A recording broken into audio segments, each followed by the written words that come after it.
Since the tragedy of Grenfell Tower, the new local MP Emma Dent Coad has been a leading figure in the debate over how the disaster happened. At least 80 people were killed in a tragedy that should not have been possible. It will certainly be interesting to hear Labour MP Dent Coad's evidence on Grenfell to the public inquiry. She must know a lot about what went on, because as a councillor she was for a long period part of the setup overseeing the management handling the failed regeneration. She was for many years a member of the Kensington and Chelsea TMO, the tenants management organisation which managed the building. In 2012 at a meeting she praised the regeneration of Grenfell Tower, pointing out that the residents subsequently and justifiably concerned about safety had been consulted. From the summer of 2014 she became a member of the Planning Committee, and she has served on the London Fire and Emergency Planning Authority. It is good to see the local MP sticking up for the survivors of Grenfell, but there does seem to be a tendency on Dent Coad's part to go long on dishing it out and short on self-reflection. That is the impression left by her ghastly comments at a meeting at Labour Party conference which was revealed by The Sun this week. After a row, the MP refused to apologise and claimed she had been joking when she attacked Prince Harry's military record. If it was really a joke, it was a very long and not very funny joke containing no amusing lines whatsoever. Here is the full transcript via The Sun. Emma Dent Coad said, "So then we go on to the brothers, you know.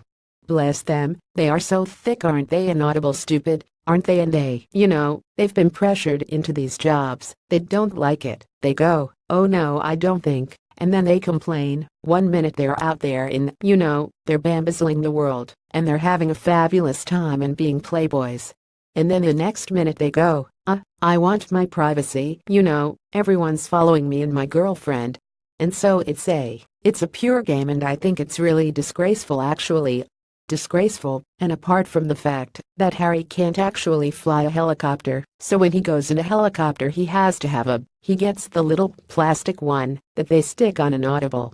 This is true, he tried to pass the helicopter exam about 4 times and he couldn't get through it at all, so he always goes for the copilot. So he just sits there going vroom vroom, while the guy actually drives the inaudible. So he's much safer running the thing they made up for him. Inaudible sentence. That is simply untrue, but never mind. Harry was said to be a rather good pilot, and he flew Apaches as a copilot and gunner in the front line against the Taliban in his second tour in Afghanistan.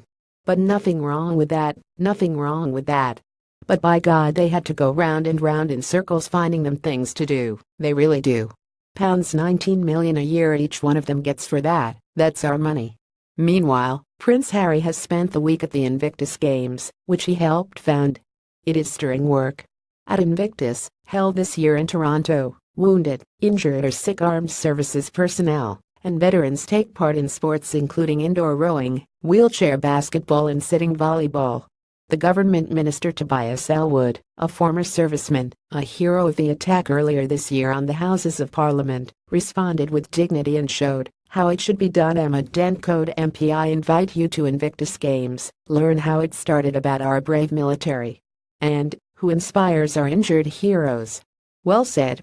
But what I struggle to understand is why someone who is an MP, Harry's own MP it seems, would be so profoundly unpleasant about another person, especially one who has served their country and does such good work with veterans. What is going on inside your head, in terms of basic manners, if you think that mocking him and calling him thick is fine? It's almost as though the Corbynite left is stoking up class war and using appalling rhetoric that would be barred if deployed in connection with any other social grouping. But my colleague Olivia Utley has written a much better piece about that for Reaction, up shortly. Follow Reaction on Twitter, stay up to date with the featured content from Reaction.